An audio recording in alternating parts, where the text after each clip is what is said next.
Hello everyone and welcome to Science Week. Science Week, they're asking, what's Science Week? Oh, not another week. This is the week where we're trying to make you all into scientists. You think, oh, scientists, what's a scientist? Isn't that somebody sitting down in their lab doing experiments, blowing the roof off the place, making Frankenstein? No, it's not. That can be one of the things they do, but it's not all of the things they do. You could be a scientist out on a farm. You could be a scientist in a cave. You could be a scientist going to the moon or Mars. You could be a scientist looking at bugs. You could be a scientist in a hospital. You could be a scientist in any places. So this is our lesson 1. Ooh, I'm a teacher now. Lesson 1. I have to get up close with this. Science is, it's not just somebody in a lab. Science is a way of looking at things. And they're all going, what do you mean a way of looking at things? Right, here's the way it is of looking at things. What's the first thing you have to do when you're doing science? You have to observe things. So there's no point in, oh yeah, we don't know about that. Oh yeah, you know. Like long time ago, long time ago, people used to think, oh yeah, how was the earth made? It was on the back of a turtle in a big sea. It was made when a giant dropped a big lump out of the sky and made them into people, right? And you kind of think, don't know, did anybody observe anything there? So that's the first thing you have to do. You have to, whatever it is the thing that you're studying, you have to look at it, you have to observe it, okay? So that's great. You've observed it now. You're a genius. But that's not good to the rest of us, is it? No, it's not any good to the rest of us. So, that's not, oh, I've lost it now. I don't believe it. Where's my pages gone? There they are. Yeah, okay. Right. Here's the next thing you have to do. Right? So that the rest of us know. Observe it, but record it. Write it down. Take a video of it. Put it on your phone. Have some way of telling other people of this great thing that you've observed. Right? So that's the second thing you have to do. So observe, record. Now, you think, oh, I have a great idea how that happened, yeah. And then somebody else comes along next week and they have a better idea. Well, here's what you have to do as a scientist. You've got to just suck it up. They have a better idea than yours. So you have to be open to a better explanation. If somebody has a better idea than yours, okay, they have a better idea than yours. You know, sorry about that, but that's how it works. Okay? And we're all the better for that because the best idea came out in the end. And then, so you have your brilliant idea, you've observed it, you've recorded it, nobody else has a better idea than yours.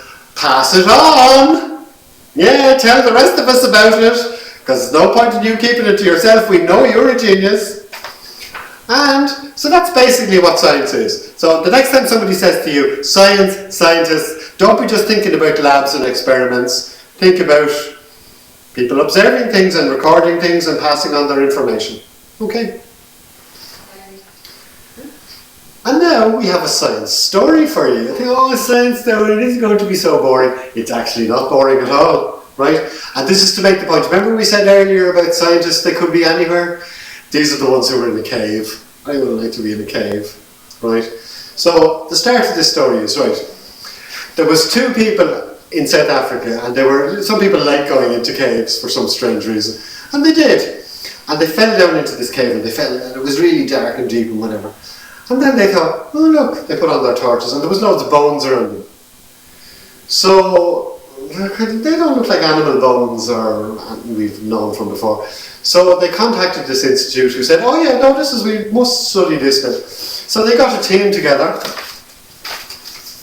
This is the team. The cave is called the Rising Stair Cave in South Africa, and that's the team they got together. Now this cave, it gives me heart failure every time I think about this cave. There's one part of it, it's so narrow, it's the size of a football.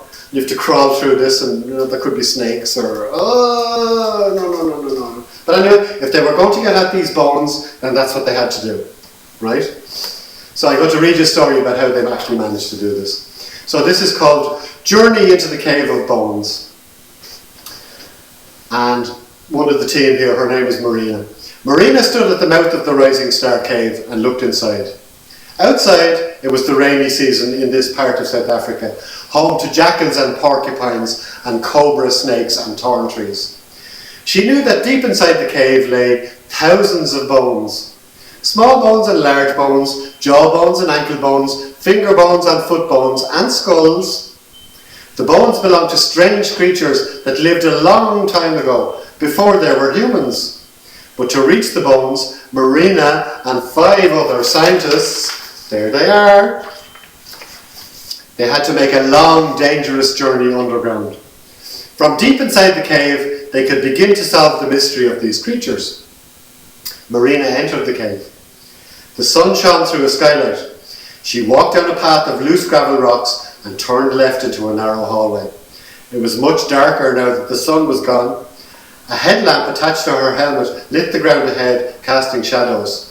She dropped to her belly and shimmied through a dusty tunnel. Oh, just a bit out of whack. The tunnel was called Superman's Crawl. That's because most people only fit through with one arm above their head. Oh, can you imagine trying to crawl through a space that's that narrow? Oh no.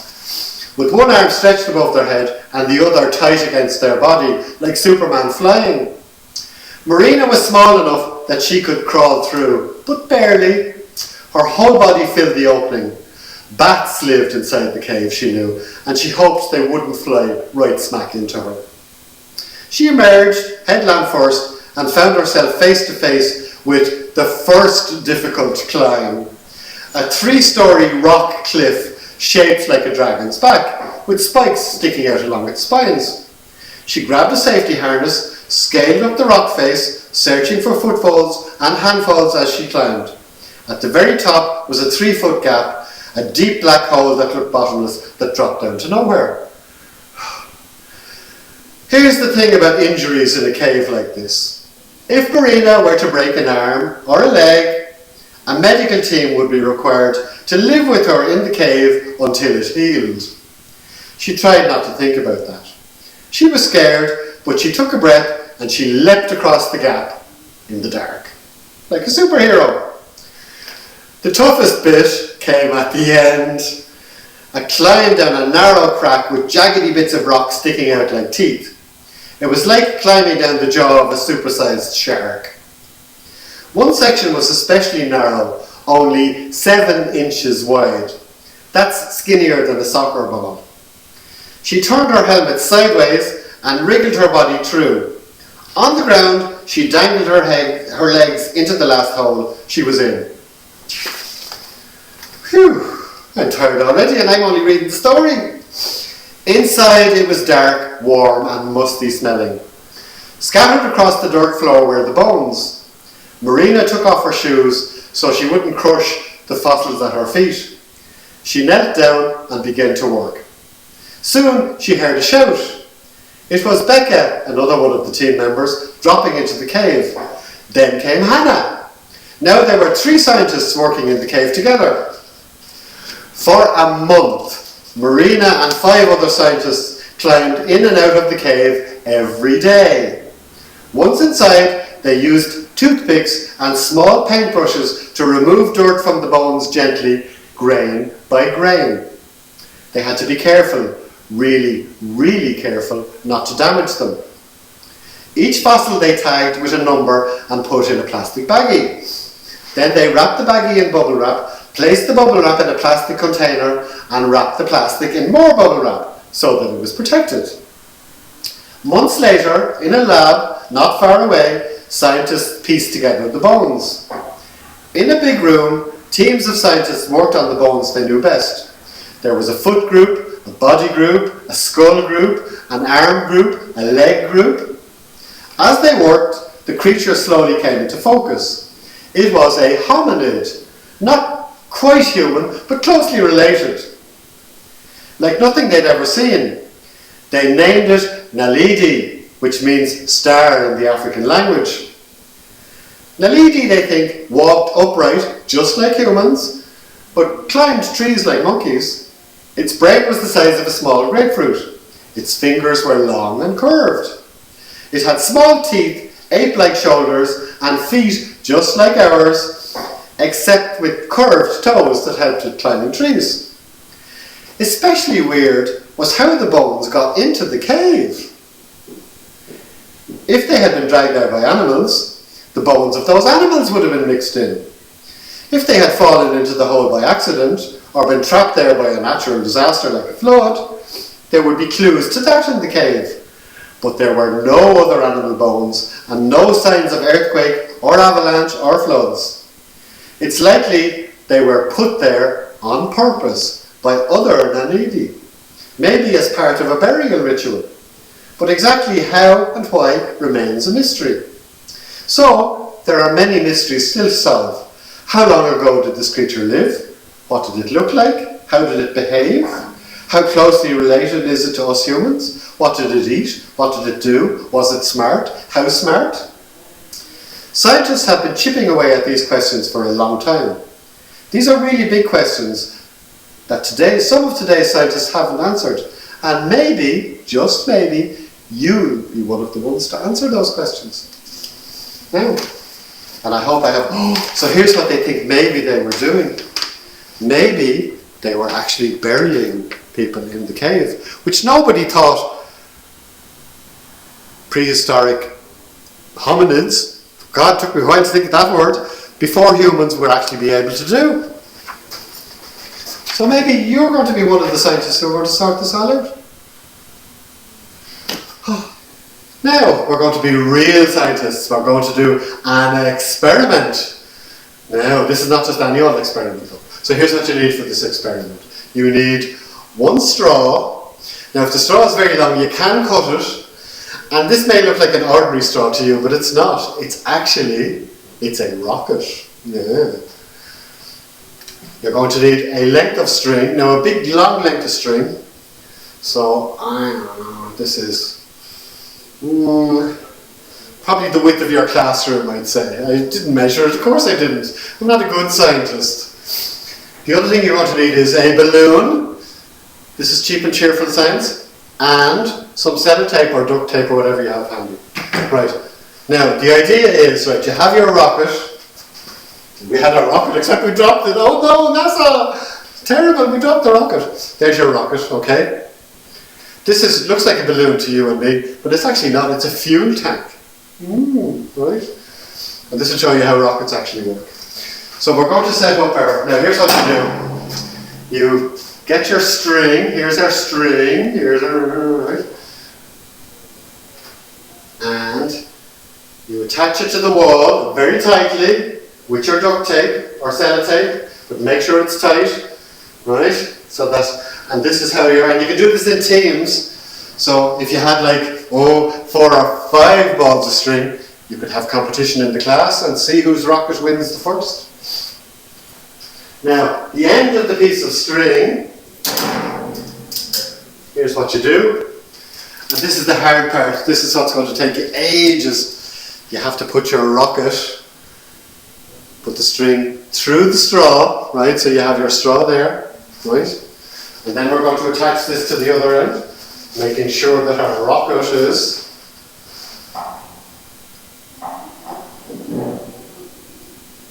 God, who thought science is going to be easy? It's not a bit easy. Right. And you could do this at home as well. Oh, and here's the thing we want you to do. If you are doing this in class as a competition, or if you're doing it at home, we would like you to take a video of it and send it into us in the library, because we think it would be good fun. Right, so you have your rocket, you have your trajectory to the moon, right? Now, a rocket's not going to fly on its own, of course it's not. It needs fuel. Where are we going to get our fuel? Right, here's where we're going to get our fuel. What comes out of humans? Oxygen goes in, carbon dioxide comes out. So our fuel is carbon dioxide. Here we go.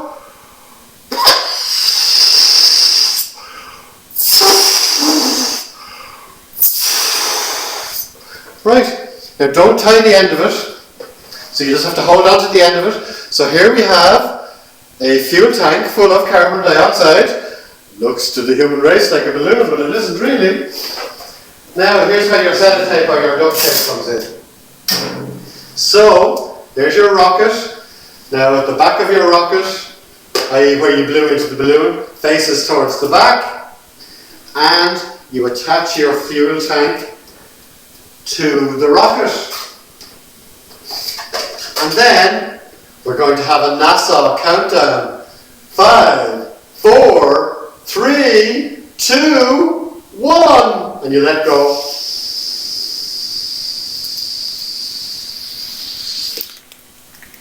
Hey! And it got to the end.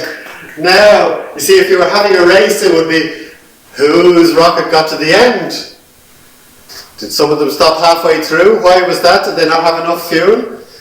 And then whoever gets there first is the winner. So we want you to take videos of that now and send them in to us. And have a bit of fun with it as well, of course. Thanks. Bye. Hello again. Right. We had one last experiment that we didn't think of, so we thought, okay, let's try this one. It could be a disaster. Sometimes science is a disaster. For this, you're going to need one balloon and one bamboo skewer. What could possibly go wrong? Okay, so you blow up the balloon.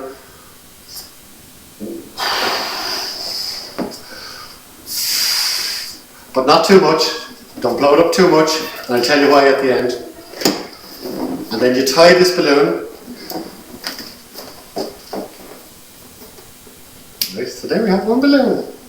And what are we going to do? Yes, we have a skewer. Right. So at the end of the balloon, do you see this balloon? Do you see at the end there's going to be a bit that's a bit discoloured, right, and a bit thicker than the other bits.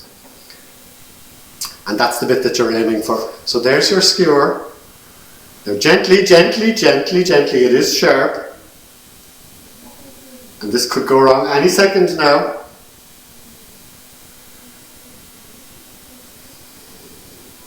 I hate this bit. Oh, this is the bit before it goes wrong.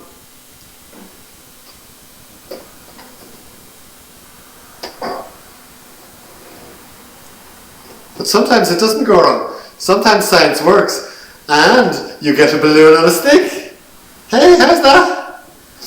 And they're all kind of thinking, oh, why is that working? It's working because of a thing called surface tension. So when a bit of the surface is a bit thicker than the others, you can do stuff like that. So try that at your next party. And everybody there going, oh, the balloon is going to burst, it's going to burst, it's going to burst, of course it's going to burst. But it doesn't necessarily burst. They'll think it's magic.